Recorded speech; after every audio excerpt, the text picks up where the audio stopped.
Bien, bueno, muchas gracias. Gracias por la invitación. Es un placer estar otra vez en Lisboa y en esta universidad, ¿no? Y no voy a hacer la aclaración entre el ultramontanismo y la romanización. Me voy a quedar con romanización. Y antes de empezar, quiero decirles que les voy a presentar como una visión de la historia de México, de la Iglesia, del siglo XIX al XX, ¿no?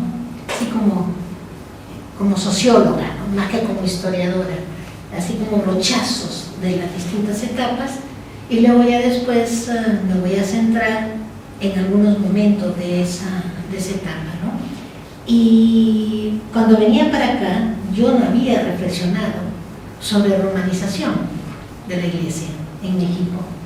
Me parece que tiene que ver con que es un fenómeno que se ubica más a finales del siglo XIX y principios del XX.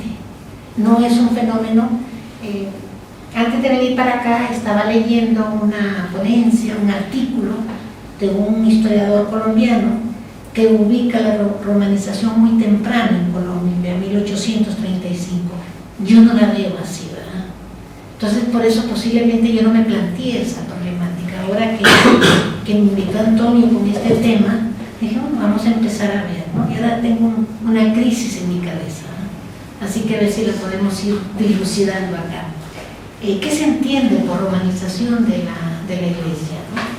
Entonces, para algunos es la concentración del poder dogmático, doctrinario y disciplinario del Papa y su curia, ¿no? Esa concentración determina acatamiento en las iglesias locales, acatamiento de normas establecidas en el Vaticano y habla muy radicalmente uno de los autores, desaparición de las autonomías locales. Es un sentido de romanización muy fuerte, ¿no? Para otros es moldear a la iglesia local bajo las características de la iglesia romana, tanto en dogma como moral y cultos. Esto no me satisface porque aunque no haya romanización, la iglesia sigue la misma moral y el mismo culto, ¿no? El problema va por otro lado, más bien de administración y de disciplina, ¿no?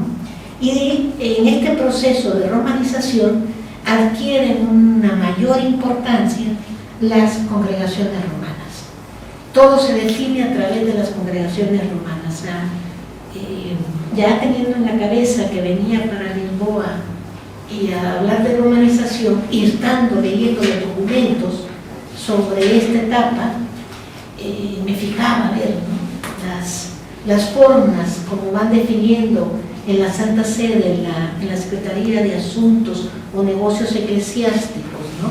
Cómo refieren las problemáticas, cómo se reúnen y cómo efectivamente desconocen la realidad. Antonio dice, no conocemos la historia de los distintos países.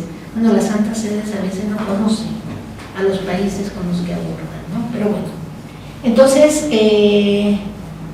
casi todos, excepto este historiador colombiano, que no recuerdo ahorita el nombre, lo dejé en el hotel, pero coinciden en considerar que la romanización es de finales del siglo XIX, después de la pérdida del poder temporal del Papa en el 70, en el último momento que pierde Roma. A partir de ahí se pierde el poder temporal y se tiene una mayor fijación con las iglesias locales, ¿no?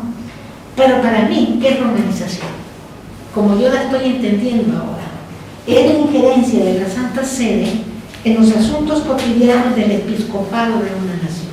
Para mí esa es la romanización, la injerencia, el tomar las decisiones que son locales, se toman desde la Santa Sede.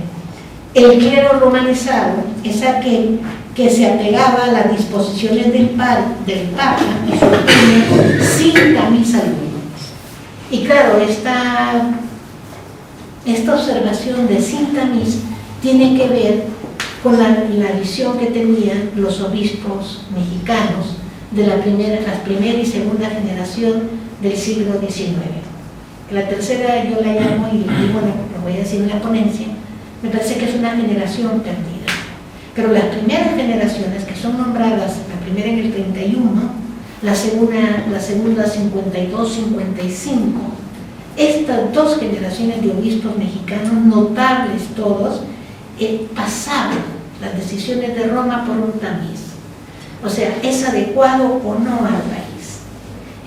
No era ortodoxo, pero así lo hacían. No todos, pero sí el personaje más importante del 56 al 91, que es el arzobispo de México, La Bastida, ¿no? Les comentaba que los colombianos consideran que la romanización empieza en el 35, porque en ese momento además se reconoce la independencia de Colombia por la Santa Sede y al mismo tiempo se manda un internuncio a Colombia, ¿no?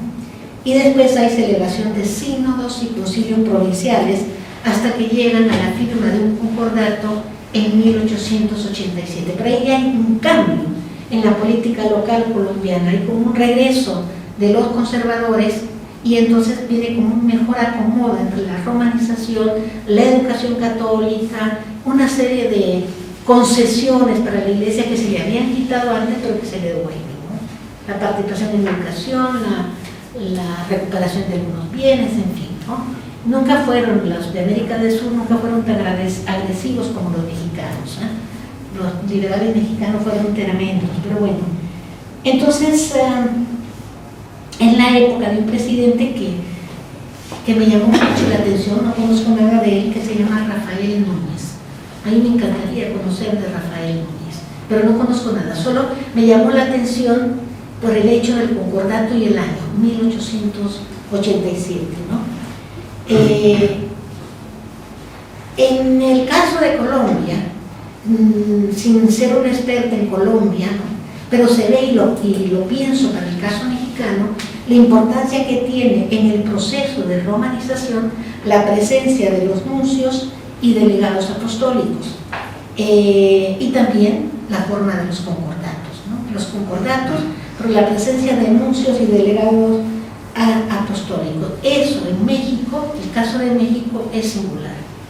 México se negó rotundamente desde 1821 a la independencia. En 1821 se hace una junta eclesiástica porque el que hace la independencia peninsular, de hecho, Agustín de Iturbide, les pregunta a la iglesia de que si el patronato de los reyes es un patronato que hereda la nación. Y por supuesto se aterrorizaron los obispos de aquella época y los cabildos eclesiásticos. Y dicen, por supuesto que no. Y aunque en esas juntas, primeras juntas, decían que se le debería de pedir al pontífice que enviara un nuncio, eso pasó al olvido. Nunca más volvieron a querer que llegara un representante del Papa. Y me parece que la romanización del siguiente periodo, ya de finales del siglo XIX, tiene que ver con esa presencia, ¿no? Delegados. En México, en 1829, todas las sedes del país quedaron vacantes, todas, ¿sí? Y en Roma se temía que el espíritu galicano se encarnara de forma viva en toda la América Latina. De hecho, hay un antecedente, en 1825, la visita de Juan Musi y el posterior Pío IX a América Latina, porque había una tendencia general de separación de Roma, ¿no? La tendencia galicana. Y en el caso extremo fue El Salvador, en Centroamérica, que nombraron su propio arzobispo, ¿no? Pero esto se temía en Roma. Entonces Roma estaba como muy presionada por no ofender al rey de España, a Fernando VII, que había sido restablecido, pero al mismo tiempo tenía que nombrar los obispos, porque si no había riesgo de perder la catolicidad, ¿no? Y entonces es cuando en 31, para el caso mexicano, no se reconoce la independencia, pero sí se nombra los obispos. Cuestión que Fernando VII se negaba porque sentía que era el último eslabón que tenía para controlar a la Nueva España, que era la joya de la corona. O sea, la Nueva España era la más importante. Digo, no estamos peruanos, ¿verdad? Sí.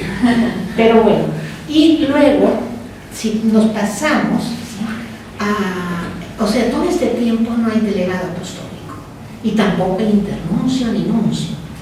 En 1850, Pío IX empieza a presionar para enviar un delegado, a presionar al gobierno mexicano. Y el gobierno mexicano dice no, no, no, no. Los obispos dicen no, no, no. Al punto que cuando lo envían a Luis Clemente en 1852, lo envía por decisión absoluta, libre, autónoma de Pío IX.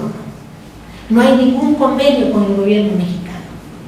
Y Luis Clemente se encuentra, llega a México y el gobierno no lo reconoce a Pulas. Y él tiene conflictos muy fuertes con el arzobispo de México, que es un hombre, un santo varón, realmente, Lázaro de la Garza y Ballesteros, un canonista poco flexible, ¿verdad? Y el otro exigía el que se le diera casi el trato de un papa, ¿verdad? Se sentía más papa que papa. Y Lázaro de la Garza no lo reconocía hasta que el gobierno lo reconociera. Y el gobierno no lo reconocía. Tuvo muchos conflictos Luis Clemente. Y no llegó a controlar a la iglesia. O sea, para mí es muy interesante su visita, pero creo que en el fondo fue un fracaso. Finalmente se queda toda la guerra de reforma que tiene México y es expulsado junto con los obispos en 1861. Pero es el primer delegado que tenemos. Luego hay otro segundo delegado, ese sí fue totalmente un fracaso, que es Meglia, en la época de Maximiliano de Habsburgo, 1865, pero Meglia llega con un contenido, una misión completamente, decía el señor Labastida, el arzobispo de México, decía, ¿qué pasó? ¿Cómo que la Santa Sede lo manda con esa misión si sabe en qué situación estamos? El contenido de la misión de Meglia era para que se dijera que no. Y en este es el momento, en el 65-66, que Maximiliano va a mandar una comisión a Roma y van a empezar a negociar un concordato. También, esto es interesante, también se trató de establecer un concordato en 1854, cuando está Luis Clemente en México.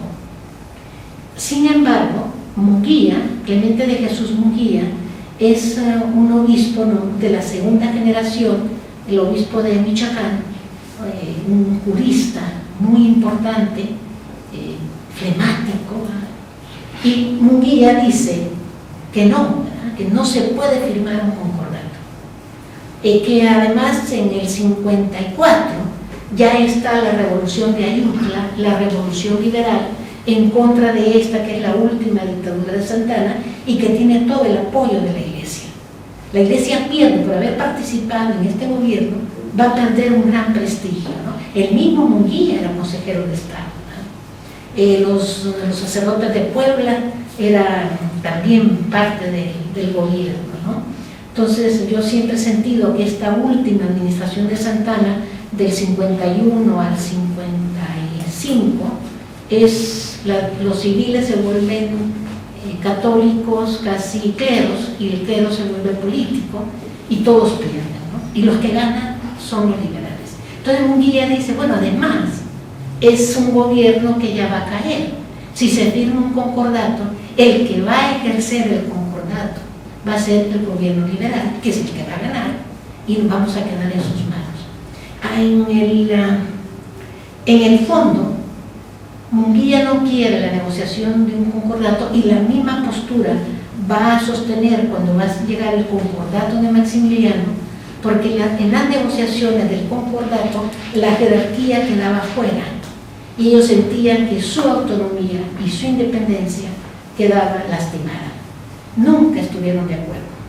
Y cuando trabaja el arzobispo Labastida el concordato de Maximiliano, lo hace porque se lo manda, ¿verdad?, el secretario de Estado y el pontífice, y en Roma, que está Munguía en Roma, está indignado con Pío IX por este concordato. Y dice, bueno, el peso de las circunstancias nos obliga, pero la Iglesia queda más limitada con el concordato que con el perverso de Juárez. Tenemos más libertad con Juárez que con el concordato. Este es el problema. En todo momento los obispos, estos obispos, van a defender su libertad y su autonomía, ¿no? Por eso se oponen a los delegados y por eso se oponen a los concordatos, ¿no? Curiosamente, de 1825 a 1831, el gobierno mexicano, el primer gobierno mexicano, podemos decir, la primera República Federal, busca con insistencia la firma de un concordato, y la que no quiere firmar concordato es la Santa Sede. Y cuando la Santa Sede está dispuesta, el gobierno mexicano dice, para nada, ya no queremos, ¿no? En 1852, en resumen, la Santa Sede y el gobierno mexicano lo buscan, pero el obispo Munguía dice, anay, no conviene, ¿no? Y con Maximiliano pues no se realiza por el fin del imperio, a pesar de que tenía muchas deficiencias el concordato de Maximiliano, ¿no? ¿Cuándo vuelve a aparecer la idea? Muy tardío, 1892. En 1892, fíjense, digamos que el último delegado apostólico yo no consideraría a Amelia, por más que en México la historiografía oficial hace como un vacío en lo que fue el periodo de Maximiliano. O sea, la independencia de México es en el 21 y la historia empieza a correr del 21, se corta en el 59 con Juárez, en el 64 que llega Maximiliano se quita ese periodo, no existió, y entonces siguen en el 67 con el triunfo liberal. No sé si me estoy explicando. Para la historia oficial, Maximiliano no existió, lo cual es un error. Yo me acuerdo que vi una exposición en un centro de investigaciones de la Revolución Mexicana y estaban todos los presidentes de México, excepto Maximiliano. Y yo decía, bueno, por no ponerlo, no es que no existió, ¿no? Existió, tuvimos un emperador, impuesto por la Francia, por Pío IX, por mi obispo consentido, Labastida, pero tuvimos un emperador. Y se hace abstracción. Yo estoy cayendo en ese error, pero porque en realidad el nuncio que manda Pío IX, Amelia, no tiene ninguna importancia. Bueno, sí tiene importancia, pero fracasa. De hecho, entra y sale prácticamente en poco tiempo. Hay un choque con Maximiliano, porque las instrucciones que le dan, pues no funcionan. Además, venía tan mal preparado por el secretario de Estado, cuando estaba yo leyendo los documentos de la Santa Sede en ese momento, cuando le dan las instrucciones a Amelia, y el secretario de Estado le dice que tenga cuidado con los mexicanos, con todos, porque todos, hasta los obispos, son liberales.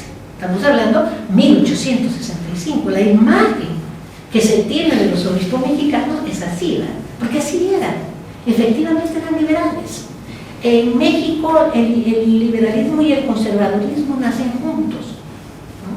Pero después es que se van a separar. No te duerman porque voy a sentir que estoy trabajando mal, ¿eh?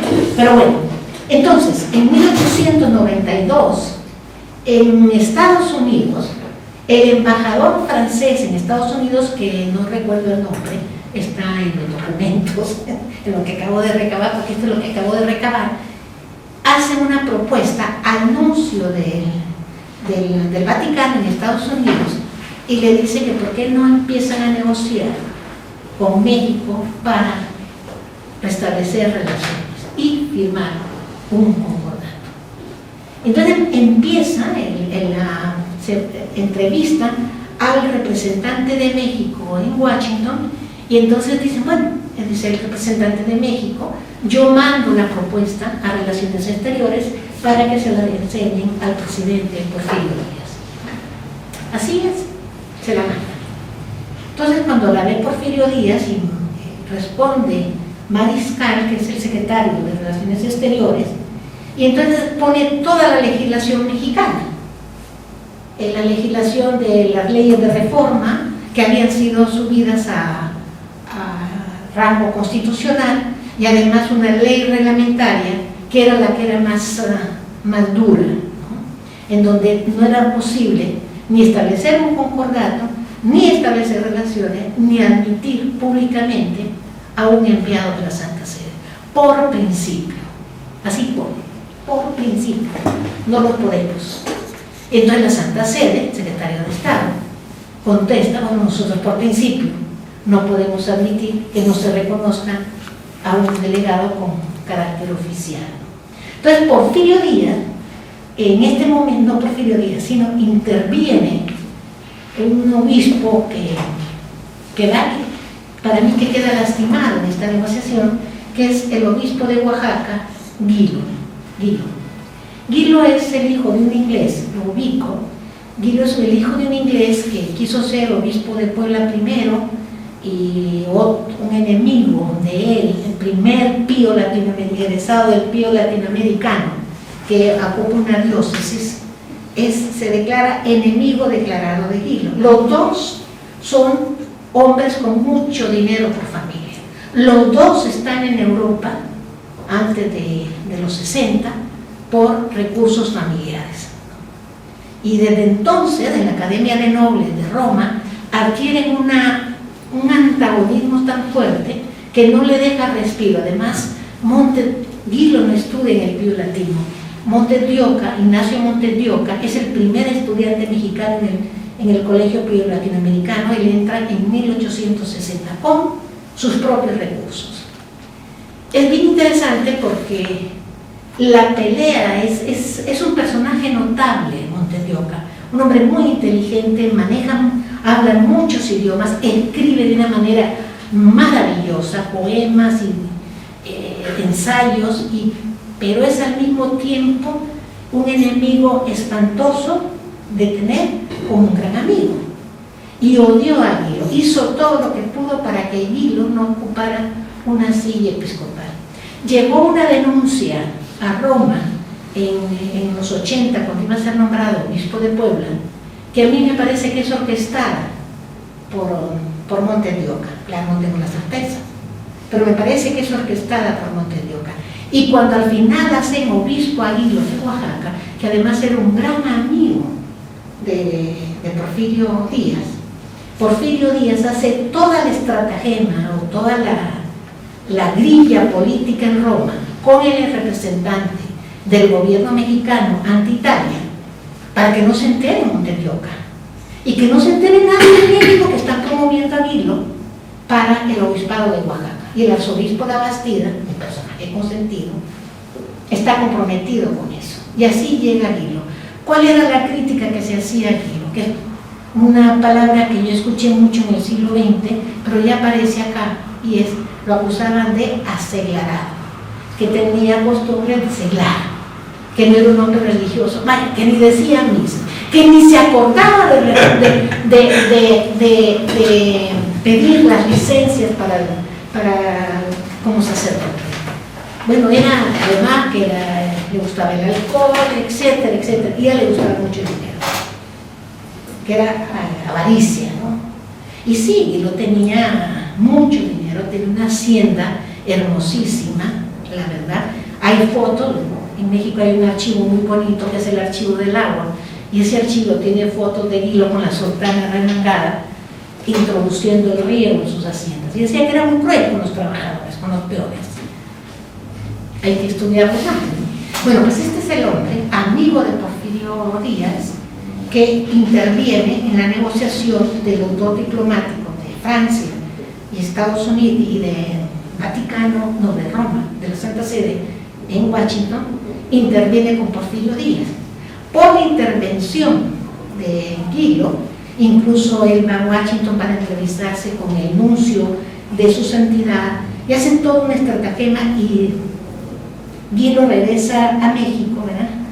Y le platica a don Porfirio y manda un documento que manda a la Santa Sede extensivo de por qué conviene que ya México entable relaciones y acepte un delegado y envíe un ministro a Roma, ¿no? No, se dice que no y se sigue diciendo que no. Entonces, Porfirio Díaz propone y le dice a través de Guilo al secretario de Estado, le dice, bueno, en lugar de nombrar un italiano que no nos conoce, nombre a un obispo del interior de la República que no ha barrido, pero tiene que ser un hombre inteligente, con relaciones políticas con los políticos, con relaciones con el sector comercial, o sea, define a Guilo. Es un perfil.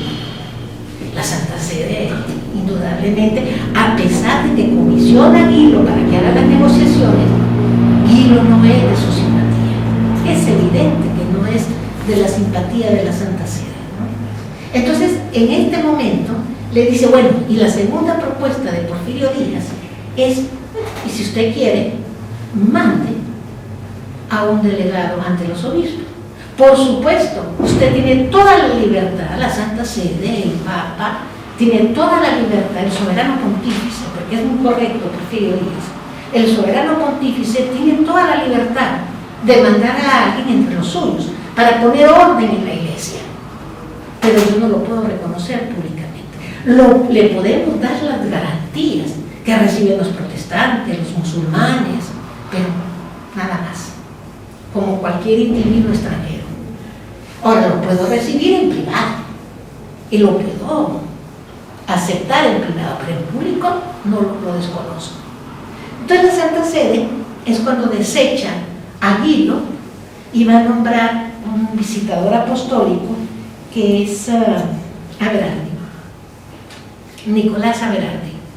Incluso es muy interesante porque Guilo en 93 le dice a la Santa Sede que bueno, que si no se puede llegar a un concordato, y aparece una palabra que después se va a retomar en la Guerra Cristera, o sea, la iglesia no desperdicia nada. Guilo dice, ¿por qué no firmamos un modus vivendi con el gobierno? Es interesante, ¿no?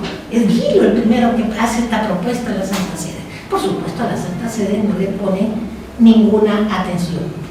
Y en 1800, esto termina en el 95, y en el 96 va a llegar Nicolás Aberardi. Bueno, y digo, termina en el 95 porque es donde yo me quedé en el archivo ahora. No sé qué va a seguir, ¿no? Pero en el 96 va a llegar Nicolás Aberardi como visitador apostólico sin misión diplomática, porque no se puede. Porque por principio el gobierno no puede recibirlo y por principio la Santa Sede decide no mandar un diplomático que no va a tener la atención que se le da a los nuncios y diplomáticos de su santidad, ¿no? Curiosamente, Díaz recibe en privado a Nicolás Aberardi, lo recibe y Nicolás Aberardi queda embrujado con Díaz, al punto que escribe a la Santa Sede y dice, ¿sabe qué? Estos obispos mexicanos ha sido un desastre. Todo lo que hizo el gobierno liberal tuvieron razón en hacérselo, pero son perversos, ¿no? O sea, lo convenció. Era un encantador de serpientes, digo, Porfirio Díaz, ¿no? Finalmente va a venir, esto es 96, y llega con, después les voy a explicar algo más, pero en el 96, cuando llega Aberardi, llega con una misión específica, organizar los concilios provinciales para la celebración del concilio plenario latinoamericano. El Papa León XIII le había enviado la petición a la Bastida desde 1886, y la Bastida le dijo que no, que por supuesto que no, que en medio, así, sin ningún tamiz de por medio, no se organiza, en México no podemos hacer estas cosas. Y detrás de la Bastida venían todos los obispos del país y le dicen a León XIII que no se puede. Y incluso la Bastida, en las correspondencia con los 3 arzobispos que entonces había, Michoacán y Guadalajara, les dice no nos conviene. Y la Bastida había estado en el Concilio Vaticano I, ahora le decimos primero, pero es el Concilio Vaticano. Y dice la Bastida, nos van a dar las fórmulas ya hechas, no vamos a poder opinar qué sentido tiene ir. Fíjense qué terrible, qué claridad. O sea, por eso no desconfiaban de la Iglesia mexicana. Y entonces dice que no, ¿verdad? Y todavía le escribe al cardenal secretario de Estado y le dice que están pensando en cómo hacer, pero que él siente que el gobierno mexicano no va a aceptar que se reúnan los obispos porque va a considerar que es una acción política. La Bastida se muere en 1891. Guilo, que es ya arzobispo de México por un plan que hace la Bastida y lleva a cabo Guilo de volver a crear otras provincias eclesiásticas, y entonces es arzobispo y hace el primer concilio provincial en 1892, un año después de muerto la Bastida, y demuestra que sí se puede. Entonces cuando viene a Berardi, viene con el cometido de organizar los concilios provinciales, que se empiezan a hacer en el 97 y en el 98, tanto en la Ciudad de México, como en Linares, en Monterrey, como en Michoacán, como en Guadalajara, preparatorios para el concilio plenario, que va a ser en 1899, ¿no? Y 90. Que de hecho también participa Portugal en el concilio plenario latinoamericano. No es la América Latina, pero creo que también participa Portugal. Pero bueno, y lo otro era, y esto me voy a adelantar a todo, es la gran preocupación de la Santa Sede es que desde 1880 a este año el deterioro de la vida espiritual del clero y de la sociedad mexicana estaba en el suelo, ¿no? Entonces, Aberardi llega con la misión de ajusticiar a 2 obispos, bueno, a un obispo, e impedir que se consagre otro. A un obispo que había declarado en contra de la aparición de la Virgen de Guadalupe, que era un hombre muy díscolo y que era un desorden en su diócesis, que es el obispo de Tamaulipas, Sánchez Camacho. Y el otro es el sobrino de la Bastida, que se encarga de la coronación de la Virgen de Guadalupe, y que por eso, el que es el arzobispo, el heredero de la Bastida, Alarcón, lo propone para hacer un obispado en impártico, ¿no? Entonces cuando llega Berardi, ya José Antonio Plancarte ya está, y la Bastida está preparando la fiesta de la consagración episcopal, ¿verdad? Al estilo grande, al estilo piolatino, grande. Y es aquí que llega Berardi y le dice: Señor, la Santa Sede, el Papa, le pide que renuncie voluntariamente a su obispado. Por supuesto que renuncia, y ahí se va a formar el grupo de los píos latinos duro. En ese momento se agrupan en torno a José Antonio todos, después voy a explicar por qué, ¿verdad? Y se forma un grupo político que va a hacer mucho daño a la Iglesia, pero bueno. Y luego ya termina el plenario, que la traducción al español, bellísima traducción, la hace Montetioca, por supuesto. Y a partir de 1902, el último año de León XIII, llega un colombiano, Samper, que no tengo identificado, ¿verdad? Porque es un apellido muy interesante en Colombia. Llega Samper como delegado apostólico y muy breve, y lo único que dice es decirle a la Santa Sede que se está perdiendo un tiempo miserablemente, que es la oportunidad de organizar a la sociedad mexicana, tanto en lo político como en lo social. Ya en 91 estaba la renovaron, en México se habían hecho muchas cosas, pero todavía nada. Entonces va a empezar a partir de 1902, 2 años después o el año siguiente, ya llegan los primeros delegados apostólicos, no con misión diplomática, porque los no tienen relaciones con México, sino delegados apostólicos ante el episcopado mexicano. Lo que Porfirio Díaz les había dicho que hicieran, lo hacen, pero después. Pero ya no León XIII, es el siguiente papa. Y entonces en ese momento llegan los primeros delegados apostólicos a México. Pero ya la Santa Sede había tomado 2 decisiones muy importantes. La una era desechar de los nombramientos, desde 1895, desechar de los nombramientos para las sedes vacantes a los obispos, a los individuos formados en México. Y dos, seleccionar, aunque fueran muy jóvenes, a los egresados del Pío Latino. Esto va a generar una profunda división en la sociedad mexicana y en la Iglesia, y sobre todo con el grupo que se va a formar en el 96 de los Píos Latinos que se encuentran amarrados con José Antonio. ¿Por qué con José Antonio? José Antonio es los sobrinos de La Bastida, que era un hombre muy poderoso, muy poderoso. Esto les voy a adelantar muchísimo, pero en el 58, cuando se crea, que es parte de la ponencia, ni modo, se la van a volver a oír después. En el 58, cuando se crea la iniciativa del Pío Latino es de dos sacerdotes mexicanos que no llegan a consolidar su proyecto, y la toma el chileno Isaí Aguirre, creo que es, y él es el que va a fundar el Colegio Pío Latinoamericano con la aprobación de la Santa Sede. Yo siempre pensé que había participado la Bastida, pero me doy cuenta que no, es un error del libro. La Bastida no puede participar. En 1858, él está en Roma desde el 56 porque es expulsado, porque se convierte por primera vez, la Iglesia mexicana tiene un líder eclesiástico que todo el mundo respeta, y al mismo tiempo lo respetan los conservadores y también los liberales. Es un líder, que esto en la Iglesia es el único líder del siglo XIX, el señor La Bastida.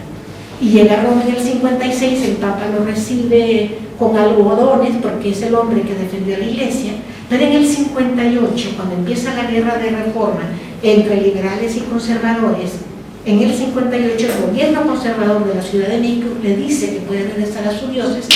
La Bastida toma camino para La Habana, que era por donde todos salían para venir el viaje a Roma, y llega a La Habana y se da cuenta que no puede entrar al país, porque, no le dijeron, los puertos están controlados por los liberales.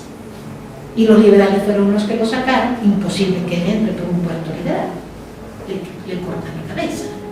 Entonces queda en La Habana y luego llega a Nueva York, y en 1860, finales del 59, principios del 60, el siguiente presidente conservador, Miramón, lo manda como ministro plenipotenciario ante la Santa Sede. El señor La Bastida llega a Roma como ministro, tiene su palacio en la vía del Corso, muy bonito, que después fue el banco que tuvo el dinero alemán, ahí donde vivía La Bastida, tenía la embajada mexicana, pero no hacía nada, porque nunca le llegaron instrucciones ni le llegaba dinero de México. Y bueno, sí hizo cosas, ¿verdad? Pero la representación pues se perdió, ¿verdad? Porque además los conservadores pierden la guerra en diciembre de 1860. Entonces no pudo hacer nada. En el 60 es cuando va a entrar al Pío Latino Ignacio Montes de Oca, por su cuenta, con su dinero. Y en el 61, los liberales ganan la guerra en diciembre del 60, y en el 61 expulsan a los obispos del país y llegan entonces a Roma, y es en el 61 cuando ya el Pío Latino está teniendo problemas domésticos, problemas administrativos. Entonces el Papa les pide que participen en la reforma del Pío Latino para salvar, y es cuando los obispos mexicanos, incluyendo Murguía, La Bastida, Espinosa, en fin, los de la segunda generación, se comprometen con el Pío Latino, y es cuando van a querer a empezar a enviar estudiantes mexicanos. Bueno, hasta que regresan a México. Luego viene el Imperio y tampoco, o sea, los primeros estudiantes mexicanos en el Pío Latino yo creo que son de los 70, ¿no? Más o menos. Pero bueno, y de esta parte les podía decir que México solo tuvo un delegado apostólico, Luis Clemente, y de Clemente a la visita apostólica pasaron 47 años. Una autonomía de los obispos absoluta, con lo que el artículo que escribió Sergio, con las facultades sólidas, ¿no? Pero bueno, de ese sentido pienso que la Iglesia mexicana, desde el 21 hasta el 96, disfrutó de una autonomía e independencia de Roma que fue notable. a partir de 1902, con la estrategia que sigue la Santa Sede de 1895 de nombrar obispos que fueran formados en Roma y además obispos jóvenes, de tal manera que no estuvieran contaminados con ideología del clero antiguo. A los antiguos no los quería ni ver la Santa Sede. El clero antiguo era autónomo, independiente, ¿no? Entonces se busca gente que sea dependiente de Roma, que acepte las disposiciones sin tanto problema, ¿no? Entonces, con estas dos y con delegados apostólicos, bueno, pues ya tenemos la romanización de la Iglesia, ¿no? Parece que es un hecho. Yo le decía a Antonio ayer que me parece que no dura tanto, que precisamente las dificultades del episcopado con la Santa Sede, a raíz de la Revolución Mexicana y después con la Guerra Cristera, va a hacer que muchos de los obispos pío latino empiecen a distanciarse de la Santa Sede. Pero es algo que hay que estudiar, ¿no? Yo me puse a pensar, ¿qué tenemos que estudiar para dar cuenta de la romanización de las iglesias locales? La historia de las relaciones diplomáticas, ¿no? De los nuncios y delegados, estudio de las posiciones de los obispos en los distintos momentos históricos, distanciamiento o acercamiento con la doctrina pontificia, ¿sí? Y algo muy importante, las generaciones en su tiempo, ¿sí?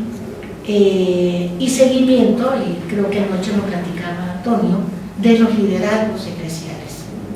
México, de 1821 a 1856, había obispos verdaderamente notables, pero no había un líder. Nadie dirigía a nadie, cada quien era autónomo y soberano en su diócesis. No había políticas comunes. Esto en el 56, todavía en el 56, siguen siendo autónomos, tanto así que cuando se da la ley de Lerdo, de desamortización de los bienes eclesiásticos, el obispo de Guadalajara, Espinosa, empieza a hacer arreglos con la gente para no pierda la iglesia y para que la conciencia no se les cargue. Y entonces Luis Clemente y otro obispo, el obispo de San Luis Potosí, le dice, no puedes hacer eso no está de acuerdo con lo que sostiene la iglesia. Entonces Espinosa tuvo que escribir una carta a la Santa Sede disculpándose que se le había ido la mano, y bueno, porque actuaban de manera independiente. Pero después llega la Bastida, y la Bastida tiene el control de la iglesia. Es impresionante. Si la Bastida decía, hay que hacer esto, todos los obispos lo seguían. Cuando hay varios momentos, pero es interesante porque es un liderazgo que no se impone, gana el respeto, pero además no obliga a los obispos a que lo sigan. Por ejemplo, cuando León XIII publica la carta, la encíclica contra la masonería, el arzobispo de Bastida dice, yo no la publico. ¿Por qué no la publico? Porque don Porfirio es mesón. No voy a ofender a don Porfirio y voy a perder todo lo que he ganado. Pero sí la publicó el obispo de San Luis Potosí. Los otros se hicieron locos, por decirlo así. Pero él no le dijo a nadie que no la publicara. Lo que sí lo hizo con los concilios provinciales, que dijo, nadie participe en esto, y nadie participó, ¿no? Pero después muere la Bastida el 4 de febrero de 1891. Es impresionante cuando se tiene un poder y cuando todo se empieza a desgajar. Eso se nota en la iglesia mexicana. Y entonces se nota, ya lo tenía, ya se sabía, ¿no?, que había muchos problemas en el episcopado, en la generación que yo llamo perdida, de finales de los 70 a los 80. Sí, es una generación de obispos verdaderamente perdida, ¿no? Pero había un liderazgo. Cuando Guilo se mete en el 93 para apoyar la petición de tener relaciones con la Santa Sede y tener un delegado apostólico, le dice a la Santa Sede que porque necesitan un dirigente, que vienen tiempos difíciles y que se necesita un dirigente, y no hay ninguno. Ninguno de los obispos de 1893 tenía la altura y el respeto de los demás. Bueno, el arzobispo de México, cuando digo que era un tonto, que era un tonto. De hecho, la Santa Sede le pide la renuncia. Pero no había un dirigente, y el natural era que fuera el arzobispo de México, porque era, como por decirlo así, la diócesis más importante, o la arquidiócesis más importante. En 1909, cuando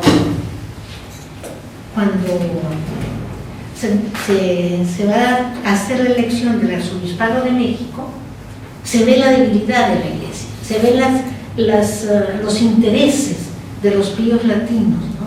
Se ve verdaderamente, se ve cómo funciona esta iglesia pío-latina, por decirlo así, romanizada, ¿no? Y entonces se divide el clero que había hecho un grupo político, el blancartista, en 1896, en 1909 se divide, se pelean entre ellos. Y esto es evidente, ¿no? Y entonces dos de estos obispos, el de Michoacán, Leopoldo Ruiz y Flores, y el de Cuernavaca, un sobrino también de la Bastida, Francisco Blancarte y Navarrete, le escriben al Papa y le piden que nombre, aunque no lo quiere, al arzobispo de México, que es José Mori del Río, no lo pueden ni ver, están separados de él, pero le piden al Papa. En 1909 ya el avance de la política, ya se ve que viene algo poderoso contra Porfirio Díaz, ya se ve la revolución, yo creo, ¿no? O el movimiento democrático de Madrid. Y le dicen que nombre al arzobispo de México primado, para que haya una cabeza visible a la que hay que responder. Porque si no, vienen tiempos difíciles y que nadie respeta a nadie. Y no había una línea y era el momento de estar unidos. Entonces, la Santa Sede no les hace caso. Porque yo creo que tampoco considera a Mori del Río digno de ser arzobispo primado. Y yo estoy de acuerdo con la Santa Sede. Pero lo nombran presidente del episcopal, para que haya una cabeza, ¿no? Estamos hablando de 1909. Ya después viene el desastre de la revolución y demás, ¿no? La revolución constitucionalista, el exilio de los obispos en el 14, su compromiso con el gobierno de Estados Unidos para que se haga una intervención norteamericana, con lo cual se enajenan o se adquieren el odio de mucha gente en México. Y finalmente es algo que habría que estudiar, porque en este momento ya la Santa Sede tiene otro problema en el mundo, tiene la Primera Guerra Mundial. México pasa a un segundo plano. Entonces los obispos están en el extranjero, y aquí es donde yo pienso que la iglesia muchos van a dejar de ser tan cerca o tan cercanos a Roma. Y yo digo, ¿qué dejó la romanización? Hipótesis. No sé si será así o no, pero yo creo que dejó un episcopado dividido. Estaban más unidos, peleados y todo, pero estos de los píos sí se sacan los ojos. Un clero y un laicado lastimaron después de la guerra cristiana y en rebeldía. Y una iglesia debilitada. Al punto que yo pienso que desde 1930 la iglesia mexicana no se ha recuperado de esto. Quizás ahora, con las reformas de la libertad religiosa, ¿no? Si lo veo desde la Santa Sede, y voy a terminar para que van a platicar, si lo veo desde la Santa Sede, en la medida que la iglesia romana va perdiendo el poder temporal, ¿sí?, va afianzando su control sobre las iglesias nacionales. El antecedente más fuerte, aquí mi amigo el teólogo no va a corregir, la Cuanta Cura y el Sílabos, y luego en 1870 la infalibilidad pontificia. Luego León XIII llevará a cabo el control, y es la época de los concordatos, ¿no? Él reforzará la presencia de la iglesia en el ámbito social con la Ley Novara, pero además en el ámbito político con los partidos. De hecho, en México se empieza el catolicismo social, que se llama, en 1902, pero la gran cereza del catolicismo social es el Partido Católico. al punto que cuando el Partido Católico fracasa porque se involucra con el asesino del presidente Madero, con Huerta, el delegado apostólico en su informe de 1914 a la Santa Sede, acusa a María del Río de haber dado dinero para derrocar a Madero, cosa que los constitucionalistas lo decían, pero nosotros no sabíamos, y no sabemos si es cierto. Es la palabra del delegado, habría que tener más documentos, pero además se queja porque Mora y del Río, con su imprudencia, había hecho que fracasara su proyecto más caro, que era el Partido Católico. De hecho, es un partido que nace distanciándose de los conservadores y planteándose como un partido nuevo, ¿no? Y ganan las elecciones, ganan, pero se involucran en Huerta, ¿no? Entonces, me parece que la romanización es un proceso que descansa en la Santa Sede y las iglesias locales se someten por los beneficios que obtienen. Y ahí le voy a interrumpir un poquito y después seguimos. Esta es una visión general, ¿no? No es, todavía no entramos a cortar la carne, ¿no? ¿Cómo ven? ¿Muy confusa? Há muita coisa que não dominamos. Sí. Não. Sí, por eso es que pienso, dije, bueno, primero una introducción general, y pienso que en realidad, si yo les resumiera todo, diría, la romanización descansa en los delegados apostólicos o en las nunciaturas, ¿no? Y en el caso mexicano, empieza con la decisión de 1895 de desechar al clero antiguo, como yo le llamaba, al clero formado en el país, y escoger a los egresados del Pío latinoamericano. Chrysler, que es el obispo de Yucatán, se queja amargamente en 1912 con el delegado apostólico y dice, ¿cómo se me propusieron a gobernar una diócesis conflictiva sin experiencia? Tenía creo que 29 años. Era muy joven, muy joven. Otro detalle es... Quantas dióceses, en la longa duración de los siglos, cuántas diócesis tiene México? ¿Ahorita? No ahorita. México... Empieza, la colonia tiene primero 6, después 8, después 10, y entra el siglo XIX con 10 diócesis. Y se quedan 10 diócesis por mucho tiempo. Y un arzobispado. Una provincia eclesiástica. Una ¿Qué es provincia. de México? México. Y luego después... Una única provincia eclesiástica. Bueno, acuérdate que llegaba hasta las Filipinas, ¿verdad? El arzobispado de México era muy poderoso en la periodo colonial, que no me gusta colonial, pero bueno, en el reino de la Nueva España. Soy el más fuerte, ¿no? Entonces, en el 61, cuando los obispos están en Roma, es algo que va a aparecer después en el texto, cuando los obispos están en Roma, la Bastida promueve, está convencido que no se puede hacer trabajo pastoral con diócesis tan grandes. No se puede. Hay lugares que no conocen a su pastor, y la única manera de tener al pueblo común es que la gente lo conozca a uno y que uno conozca a sus ovejas. Entonces promueve la fragmentación de la diócesis. Por supuesto, cada vez que había una fragmentación, todos se oponían, porque ¿qué significaba? Pérdida de diezmo, ¿no? Y poder, aunque no fuera. Entonces, la propone en el 61 y se crean 2 arzobispados más, que son las diócesis más poderosas. México, la primera, y luego Guadalajara y Michoacán, Morelia. Son los siguientes 2 arzobispados. Y para estos arzobispados se crearon nuevas diócesis. Son como 7 diócesis más. Entre ellas, que el otro día no sé quién, alguien criticó y me dijo, ¿por qué Zamora la hacen diócesis? Digo, claro, ¿cómo no lo van a hacer diócesis Zamora en el 61? Porque es un pueblito de campesinos.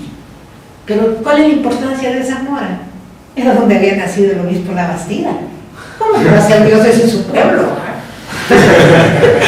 Zamora. Está acerca de sus ovejas. Se entiende. Zamora se vuelve diócesis y además lo quería hacer estados de la federación.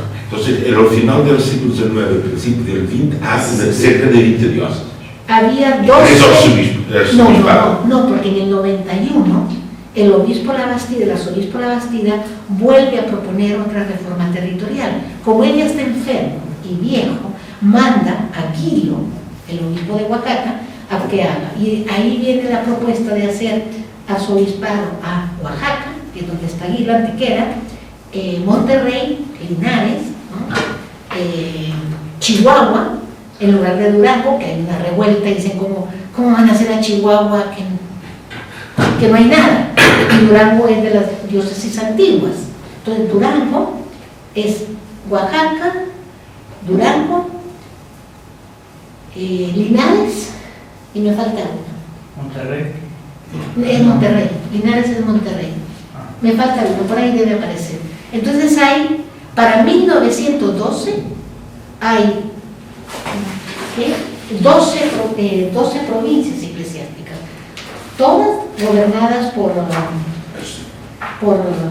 píos latinos casi, excepto una, la de Guido, él es de la Academia de Nobles. Es que también de Roma. Pero, ¿qué? Romano, claro. Aquí están, ¿ven? En 1915, es México, Michoacán, Guadalajara, Antequera, Puebla, pero Puebla es de 1904. Puebla es de 1904, es posterior. Durango, Linares sí, falta una. Ya. Esas son las arquidiócesis. México, Michoacán, Guadalajara, Antequera, Puebla, Durango y Linares. En 1915. Y de estas, las diócesis Existe una dimensión. son, por ejemplo, a México pertenecen, son sufragáneas Veracruz, Chilapa, Tulancingo y Cuernavaca. A Guadalajara son sufragáneas Zacatecas, Colima, Tepic, Aguascalientes. De Linares, Monterrey, en San Luis Potosí, Tamaulipas y Saltillo. Michoacán tiene a León, Querétaro y Zamora. Oaxaca tiene dos nada más, Chiapas y Tehuantepec. Durango, Sonora, Sinaloa y Chihuahua. En 1902, Puebla tiene nada más a Oaxaca, solo una tiene más. Y Yucatán, Tabasco y Campeche. Es la que faltaba, Yucatán. Las sufragáneas son diócesis. Son, claro, Sí. claro. 10 diócesis, son 30 o 40. Ah, no, pero esto eran 10 en 1821. Sí. En 1856 se va a crear San Luis Potosí. 10 no tenía sufragáneos. Aquí están, ¿aquí? No, en 1921 eran 10 diócesis. No, eran 10 diócesis. Y solo todas eran sufragáneas del arzobispado de México. Eran, ¿sí? De hecho, en 1856, el arzobispo de México, Lázaro de la Garza, era el que daba, por decir así, la línea, ¿sí? Incluso hay un caso muy, muy interesante, porque don Lázaro trata de conciliar con los liberales en el 56, ¿no? Incluso no se pone del lado de la Bastida cuando lo expulsa por estar contemplando a Ignacio Comonfort, el presidente liberal. Incluso cuando van los militares a Puebla, donde está levantada la parroquia de la diócesis, el arzobispo de México bendice a los militares. No, esto en Puebla fue un escándalo, ¿no? Pero en este momento el único que se muestra independiente del arzobispo de México es la Bastida, el de Puebla. Los demás no, porque todos eran sufragáneos del arzobispado de México. Eran 10 diócesis y una provincia. En el 61 son 3 diócesis, o sea, 3 provincias, y son 7 diócesis más, ¿no? En 1891 son otras 3 diócesis más, 3 arquidiócesis más nuevas diócesis, que es Tehuantepec, la de Oaxaca y Puebla, Oaxaca, ¿no? Y luego, pues en 1904, Puebla. O sea, El siglo XIX entran con 10 diócesis y salen con este montón. Sí, y salen con 10 arzobispales. Cuando expulsan a los obispos en el 61, la Bastida dice, los liberales sacaron a 10, sacaron a menos, pero sacaron a 10 y les devolvemos 17. Bonito, ¿no? Bonito.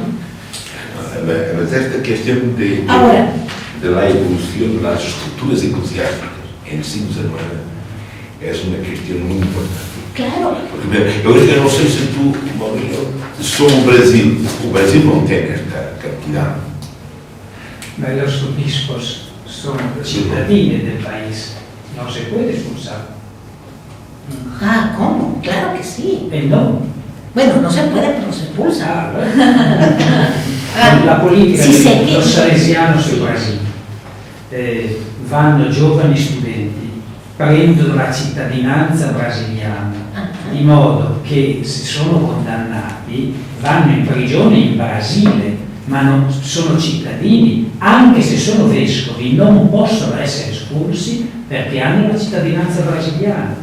Ora questi sono cittadini messicani, sì, per la legge non possono essere espulsi. Lo que pasa es que la Constitución del 57 les quitó sus derechos políticos, desde el 57, 1857, que es la gran protesta que va a hacer el obispo de Puebla contra esto. Sí.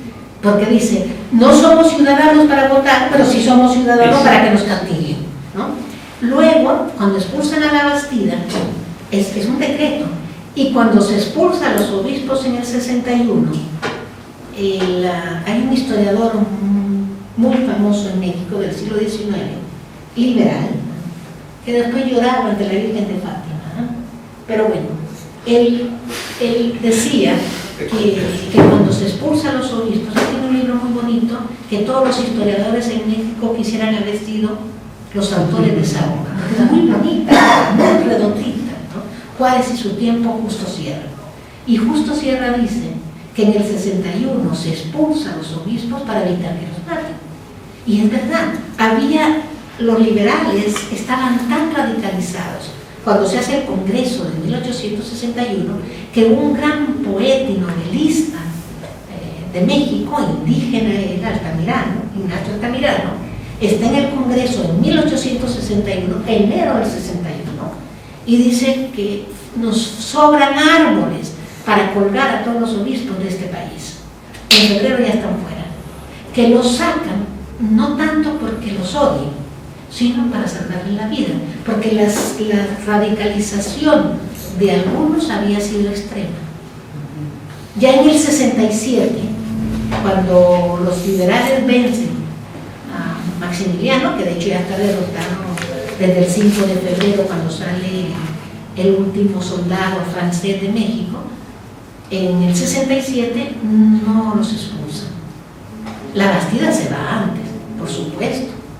La Bastida era el responsable de Maximiliano y lo sabían los mexicanos. La historia, lo que tú dices, la historia de repente se olvida, ¿no? Incluso la Bastida es el que compromete a Pío IX. Y Pío IX es el que convence a Maximiliano de aceptar la corona que le ofrece ese noble grupo de mexicanos que es encabezado por el obispo de Puebla, ¿no? Y la Bastida va a hacer un convenio con Napoleón III y con Maximiliano para que no se toquen los bienes de la iglesia, para que le permitan hacer las negociaciones con los compradores de los bienes por las leyes liberales. Pero Francia, en cuanto entra, no le hace, viola todos los convenios, todos los acuerdos. Ese es el resentimiento de los conservadores y ese es el resentimiento de la Bastida. Entonces, cuando ya sale la última fuerza, que es el general Bazaine, el 5 de febrero del 67, ahí va la Bastida.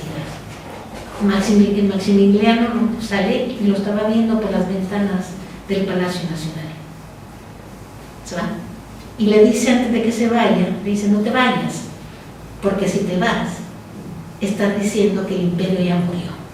Y el imperio estaba muerto. Pero estos son chismes históricos. disse que em 1909 começa uma certa divisão da Igreja mexicana entre os bispos formados no Colégio Pio Latino ou entre eles e outros grupos do Colégio mexicano. En 1888 se tiene que elegir al obispo de Puebla, todavía no es arzobispado. Muere el obispo y se tiene que elegir a un obispo. Generalmente la Santa Sede le preguntaba a los arzobispos a quién podía proponer si era de sus diócesis sufragáneas, ¿no? En este caso le pregunta al arzobispo de México, al señor Pelayo. Pero de todas maneras, si era la Santa Sede o eran los obispos, el señor Labastida siempre decidía quién era nombrado. Porque todos le preguntaban, ¿y qué piensa de fulanito? ¿No? Entonces él ya decía que pensaba de fulanito, ¿no? Entonces el obispo escribe a la Santa Sede, Labastida, además hace unos informes, porque él en realidad es como el delegado de la Santa Sede. Hace unos informes maravillosos, ¿eh? Después, cuando queda Alarcón su heredero y que empieza a mandar los informes, la Santa Sede se había de haber dado de cabeza, porque eran espantosos. Bueno, el obispo Labastida, ¿eh?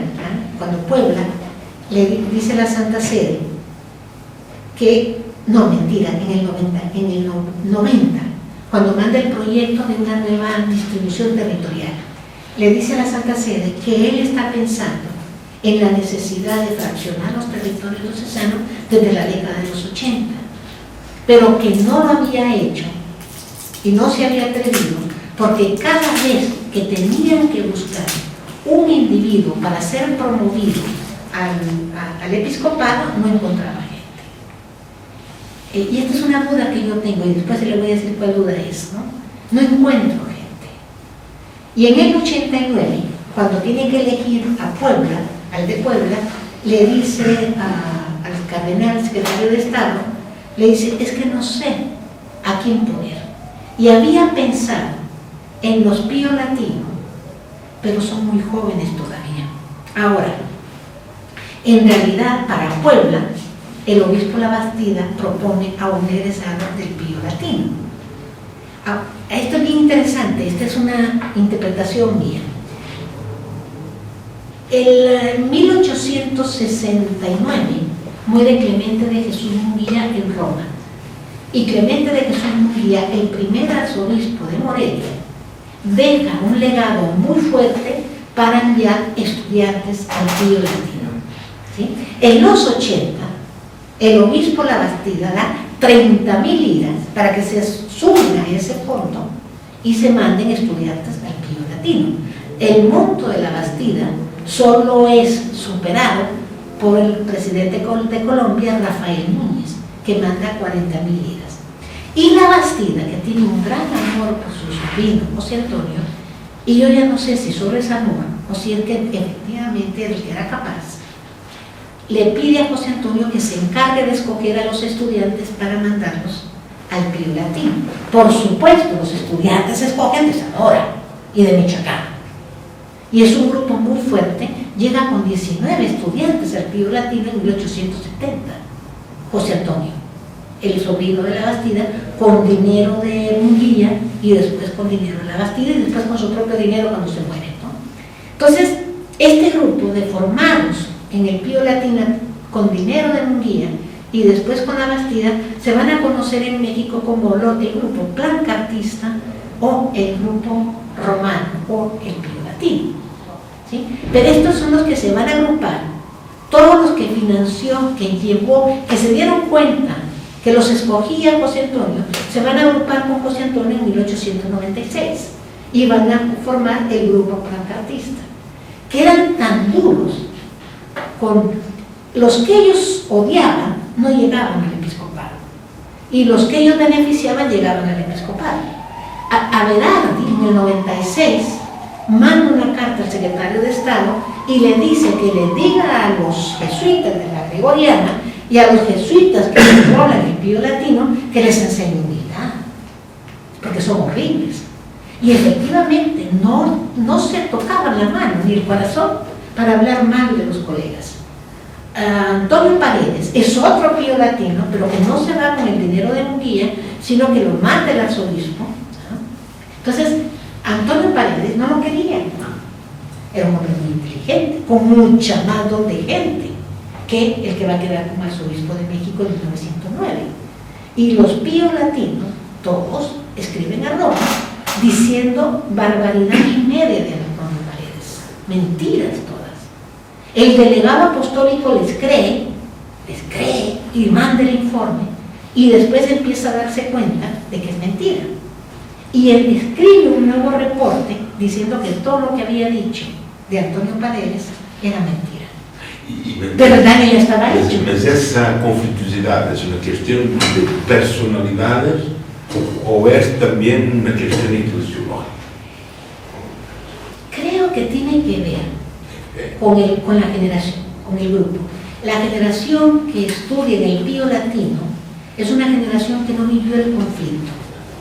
Es una generación que crece con todos los beneficios. Es una generación que tiene todo servido. No hacen ningún esfuerzo para tener las cosas. Y en mi modo de ver, Antonio, es una generación que trabaja para su propio mérito, para su propio prestigio. No trabajan para la iglesia. Porque yo me pregunto, ¿por qué eran tan buenos las primeras dos generaciones de obispos mexicanos? ¿Y por qué son tan malos? Bueno, en los 80, cuando la Bastida está diciendo esto, escoge a un egresado para Puebla, a un egresado del Pío Latino, a Ibarra. Ibarra es magnífico. Ibarra no tiene nada que ver con los plancartistas. Y es Pío Latino, pero es un hombre serio. Es un hombre igual el otro Pío Latino que es... Mas quando tu dizes, por exemplo, se me permite, és um homem sério, que metes adentro. ¿Cómo? Quando dizes que es un hombre serio, o que estás poniendo adentro. ¿Qué estoy poniendo adentro? Responsable y que trabaja por la iglesia. Isso significa Que hace lo mismo que los otros, pero lo hace por la iglesia. No lo hace para ponerse un ridículo. Los Píos Latinos, otros, los plancartistas, trabajan a semanas católicas, sindicatos obreros, etc., todo lo que significa el catolicismo social, pero lo hacen para lucirse ellos, incluso ante la Santa Sede. Yo no sé cómo la Santa Sede no lo veía, claro, la historia no se ve así, ¿verdad? En mi opinión, este grupo, el plancartista, el que controla la mayoría de la diócesis, es un grupo muy fuerte político, muy fuerte, y trabaja para ellos mismos. Los otros no, y lo dejan hacer. Isto me interessa para ficar na coisa, é porque em 1909, cá, o catolicismo está dividido. Não provavelmente por estas questões, mas por outras. Há que pensou também o Colégio Português. 1900. Agora, a minha questão é esta aqui. Esse grupo plancartista... ¿O qué es el plancartista? Plancarte es el sobrino de la Bastida. Sí, mira, ustedes 4 o 7. Yo soy Plancarte. ¿Quieres irte a estudiar a dónde quieres irte a estudiar? A Roma era la Meca. Entonces te pago. Y te pago 6, 7 años. No solamente estudiaron los doctorados en teología y en derecho canónico, también se hicieron buenos historiadores, se hicieron buenos científicos. El mejor historiador de Chiapas es un Pío Latino. No tenía la facultad de historia, tenía la facultad de filosofía. No había facultad de historia. ¿De historia? ¿Y por qué eran tan buenos historiadores? Pues no sé. Ningún universidad eclesiástica de Roma tenía la facultad de historia. Y sin embargo... Comienza después de 50, 55. Ah, qué bueno que me dice para corregirlo. Porque tenían buenos literatos. Tenía la facultad de filosofía, de derecho, de teología. Y de teología. Y derecho canónico. De derecho canónico y de Biblia después de 1908. No, de Biblia ninguno. Eran derecho canónico y teología. historia, Pero además se no hay distinguieron. facultad de historia. Se distinguieron como historiadores.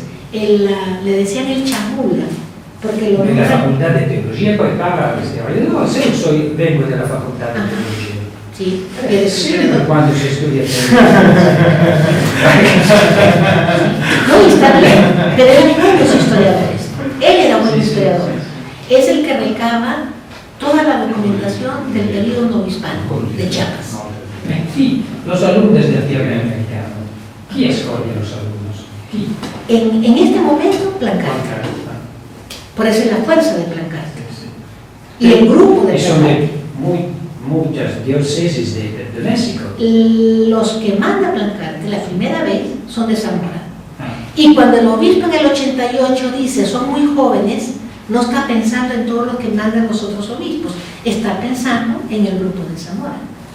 Son muchos mexicanos en el colegio, porque el colegio pioamericano tiene solamente los brasileños tienen un colegio brasileño. Todos los otros latinoamericanos son el colegio pioamericano. Pero ¿Cuántos son los mexicanos? los mexicanos también tienen su colegio ahora, el colegio mexicano. Ahora, Bueno, lo abren, sí, sí. lo deben de haber abierto, no recuerdo ahorita qué año, pero se salen de... Los primeros son los brasileños, que Sí, crean sí, su sí, colegio, sí, sí. y después los mexicanos. Ahorita hay un colegio mexicano. Sí, sí. Me parece que es, no me acuerdo qué año. Ahora hay algo interesante. Yo me hago las preguntas que se está haciendo Antonio. ¿Por qué estos hombres salieron así, no? En la Revolución Mexicana, los obispos tienen que crear un seminario fuera, porque se expulsan a todos. Y ellos crean en el 15 uno en Nuevo México, pero no dura mucho, y en el 37, ante la presión del gobierno por revolucionario, abren un seminario en Montezuma, Nuevo México, también dirigido por jesuitas. Este seminario se cierra en 1972. Del 37 al 72, ahí estudian, todos los estudiantes mexicanos van a Montezuma. ¿Por qué? Tenían gran prestigio, pero ¿por qué los de Montezuma nunca se hicieron como los plancartistas? Me da la impresión que es un grupo muy específico, con una cantidad, bueno, eran, por ejemplo, el sobrino de la Bastida fue ordenado por Pío IX. Tenían unos vínculos con el poder de la curia romana muy fuertes. Creo que es por ahí. Creo que hay una desviación de poder. Yo pensaba cuando empiezan a llegar a México, en la década de los 70, los economistas que vienen de Yale y de Harvard, ¿no?, en México, y empiezan a crear un modelo económico diferente. Y entonces todo el mundo se reía, también con los historiadores que se van a estudiar a Francia, se burlaban de ellos, los que estudiábamos en México, nos burlaban, bueno, ellos no, pero les decían la generación Pierre Cardin, a los franceses, pero a los que se iban, había como una especie de rechazo al que estudiaba en el extranjero, porque el que regresaba del extranjero, venía con modelos diferentes y con comportamientos diferentes. Para ponerte el caso, yo estudié, hice la historia del ITAM, ¿no? Y es muy interesante porque el ITAM hace una reforma muy importante. El ITAM se crea como una escuela económica y hace una reforma muy importante en economía en los 60. Y para hacer la reforma de economía se trae a un egresado de economía de Harvard. Y bueno, el de economía de Harvard hace un programa de economía como en Harvard y quería tener Blue Ribbon como en Harvard. Las sillas, están las sillas Harvard, que ahora son las del Consejo Universitario. Hizo todo como en Harvard. Claro, el proyecto tronó, ¿verdad? Tuvieron que adecuarlo y demás. Entonces yo creo que hay una especie de rechazo, pero en el caso de los egresados de los píos latinos, la consistencia del grupo plancartista es muy fuerte. Y es un grupo muy unido. Después, en 1909, este grupo se va a fraccionar. Ya cuando en la Revolución Mexicana... Porque ya esa fracción, creo que era la cuestión de ser... ¿Qué es que un grupo tan unido por intereses de reclutamiento, de carrera, etc., Sí. probablemente também há aqui que entrar, só um parênteses. Nós estamos, para nós outros que trabalhamos, estamos a trabalhar, estas coisas são muito importantes. Estamos aqui diante do problema da complexificação da estrutura eclesiástica e o problema das carreiras. Que, por exemplo, são coisas que não têm a escala que tem o México, obviamente, mas que é importante. Nós temos 3 arcebispados ainda hoje e 18 dioceses. Infinidad, son más de 90 obispos. Agora, una política va a ser. Agora, qual é a divisão? É político. Que es una política incluso de la Santa Sede. Cada vez que llegaban denuncias, la Santa Sede tomaba una decisión fraccional. Y la otra, que se toma un gran esfuerzo, es cómo seleccionar. Cómo seleccionar a los obispos para que se escojan mejor. Y esto lo traía puesto para la conferencia del sábado que me toca, pero es interesante la situación, ¿no? En los 70-80 se empiezan a nombrar una serie de obispos malos. O sea, la generación Mas quando tu dizes malos, a minha dificuldade está quando tu dizes sí, malos buenos, pastores, no comprometidos con la pastoral, había avariciosos, avaros, además que le robaban el dinero a las viudas, ¿sí? Con indisciplina moral, falta de moralidad, eran terribles, cuando deficientes, mala administración diocesana y comportamiento moral relajado. Eso es malo. Perdão. Sí. Perdão. Sí. Porque, sem querer fazer muitas comparações, Ajá. mas, por exemplo, quando analisamos o episcopado no final do século XIX, em Portugal, proporcionalmente há questões muito complexas desta natureza. Sí. Sousa Monteiro nunca foi à diocese, ou praticamente nunca foi à diocese. O de Bragança nunca ia à diocese. E, por exemplo, vai-se ter um problema complicado, porque há também um problema que nós aqui assistimos, não sei se que é, porque a Igreja está em la conflituosidade social. Sí. Então, o que nós tenemos em Portugal é que muitas vezes a imagem criada por um grupo de curas ou de um obispo é uma realidade certa, mas é também a conjuntura Sí. que lhe vai, digamos, acentuar esses aspectos normalmente teóricos. O exemplo típico é o bispo de Beja. O bispo de Beja é caricaturado como a violência. Alguma coisa se passa no seminário porque ele é obrigado a sair do seminário. O primeiro caso, não o Sebastião. Os dois é quase seguido O Sousa Monteiro, não. O que estás a falar é no caso de Veja, o Sebastião na República, mas quando ele lá chega tinha havido o conflito anterior. claro, mas o próprio Dom Sebastião, quando era seminarista, tinha tido problemas no seminário do Porto. E depois é um salesiano, é um homem que introduz o salesiano. Portanto, é o problema da carreira dele na Diocese do Porto, é o problema do congreganismo, é a relação do congreganismo com o movimento social e depois ir para uma Diocese onde havia um grande anticlericalismo. Isto deu as caricaturas mais violentas que são possíveis de fazer a um bispo. Mas o que eu quero dizer assim é porque também nessa época os bispos genericamente em Portugal tinham uma concepção muito limitada do que eram munus episcopal. No, en México no. E isso, mas isso seria interessante, porque em Portugal a maioria dos bispos governava as dioceses por questões do condicionante político, mas não só, porque tinhas também uma prática pastoral. Não em que mandar. Não havia quem executasse a pastoral por causa das mudanças contínuas. Sim, estou de acordo.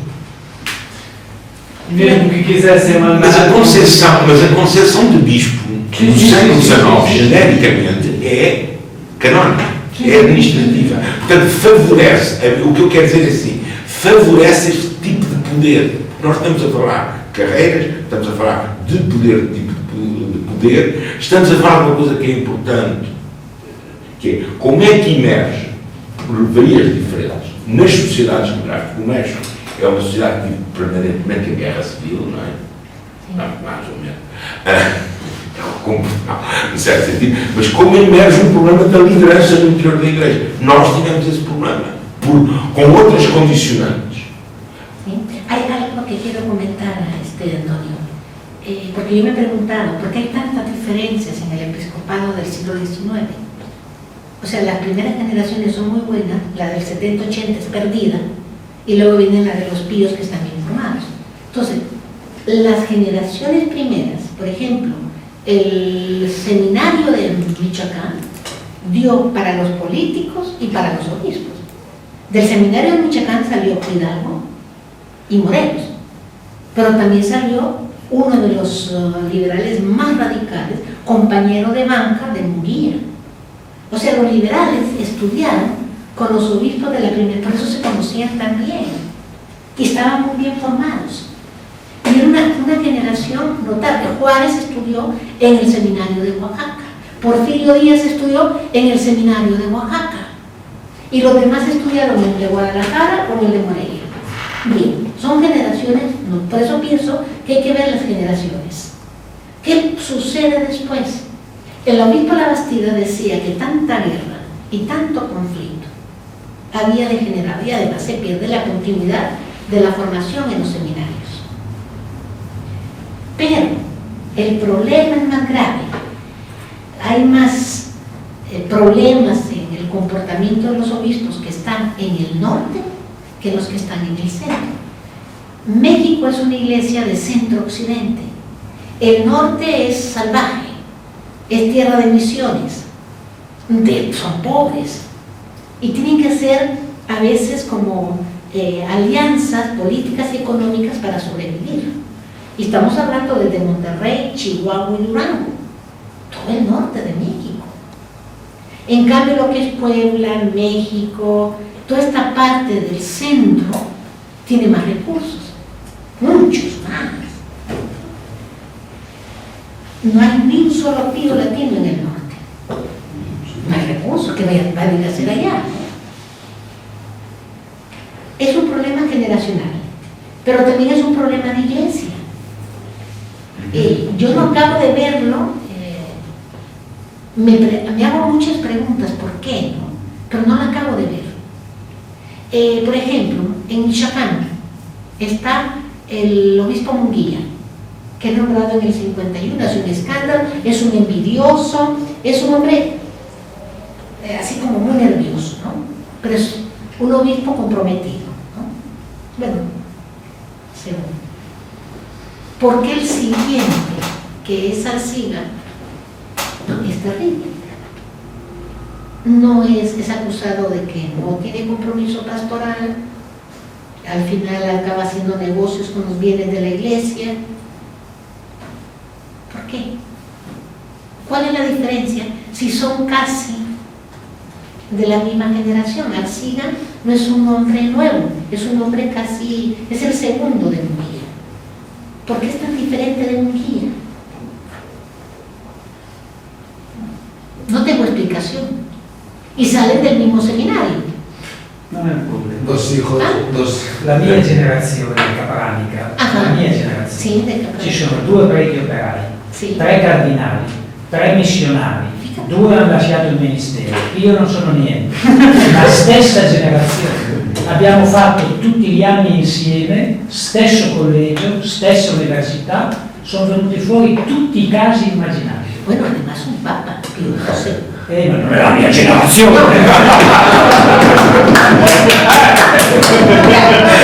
La mia generazione! E anche per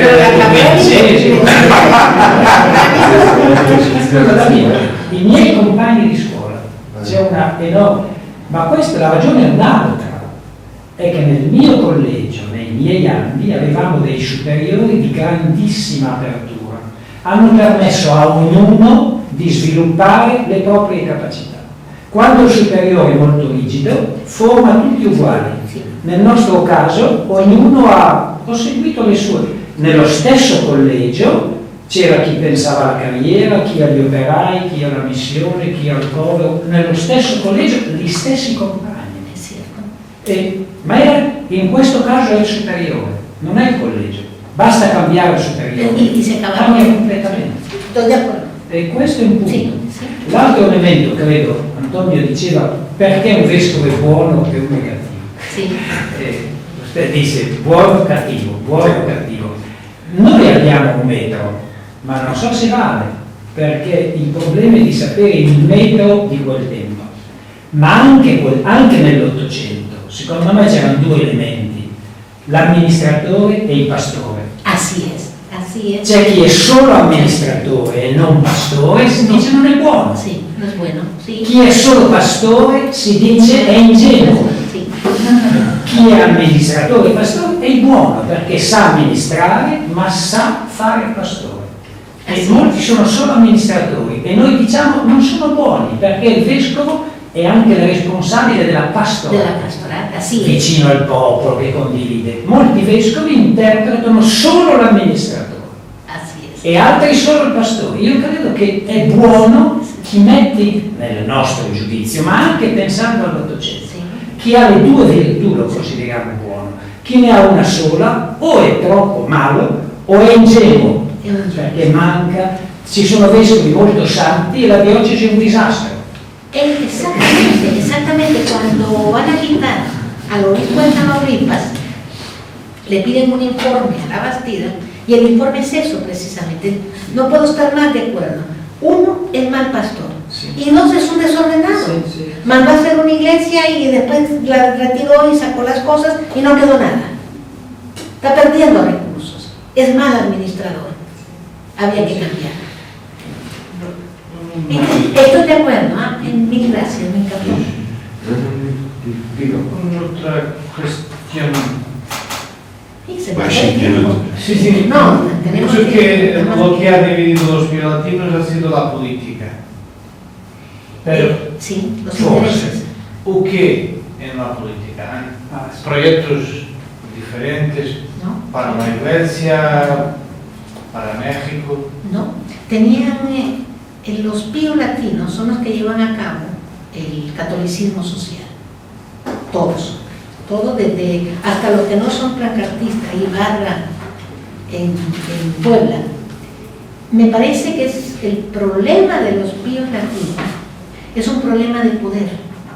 Y surge, las diferencias empiezan a surgir con el arzobispado de México. El arzobispado de México es la joya. Ahí empieza. Estaba por puesto Leopoldo Ruiz y Flores, José Mori del Río, Trisler de Yucatán. A Ruiz y Flores no lo quiere Porfirio Díaz, porque es 1909 y Ruiz y Flores está apoyando a Reyes, que es el candidato que supuestamente va a pelear con Porfirio Díaz y finalmente lo manda, ¿no? Entonces escoge a Mori del Río. ¿Qué sucede cuando un presidente escoge a alguien? Generalmente no escogen a los mejores. No son los políticos de principio de siglo. Díaz lo que quiere es un hombre en el arzobispado que no le dé problemas. Y ese hombre que no le va a dar problemas es Mori del Río. Y se van con esa decisión. Me parece que la gran división es por poder. Y luego después ya es por modelo de iglesia, pero ya estamos en medio de la guerra cristera. Entonces unos están a favor o en contra del movimiento armado y se vuelve un desastre, ¿no? Pero ahí sí ya es un modelo de iglesia, es un modelo de compromiso, pero empiezan con intereses. De hecho, todos nos movemos por intereses, todos, ¿no? Nos movemos por intereses, ¿no? No hay para qué, ¿no? Interés de salvarte, entonces llevas una vida más ordenada, ¿no? Las niñas buenas se van al cielo, las malvadas se divierten un montón. Talvez pudéssemos ficar hoje por aqui, porque amanhã temos só duas coisas para a nossa investigação, porque assim, isto é para nós. esta questão da estrutura eclesiástica, a questão das carreiras eclesiásticas, e agora o último ponto que é muito importante, que é o problema, a divisão política, mas há uma questão muito complexa que é a estruturação do poder na sociedade e no interior da Igreja, no interior da sociedade e na Igreja, e a sua articulação, a luta pelo poder. Por exemplo, eu penso que, por exemplo, no Partido Nacionalista há lutas de poder, há pessoas que no fundo se dividem porque têm ambições. É uma palavra que não se falou aqui. Sim. Não se falou aqui de ambição. E na carreira eclesiástica há ambição.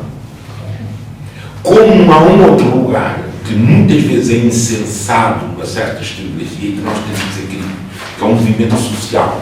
O movimento social, no final do século XIX, no século XIX, foi um movimento de desenvolvimento de uma determinada consciência católica, mas também foi um lugar de disputa de ambições, de protagonismos e de ambições. E eu não estou a dizer isto negativamente, não estou nem mal, nem mal. Parece-me que é assim. A dinâmica societária, no interior da sociedade, a dinâmica societária e no que diz respeito à problemática do religioso, e aqui até meto com o universo, por exemplo, não católico, é a luta, não, há uma luta que resulta da ambição, e o terreno social foi propício a isso. Sim.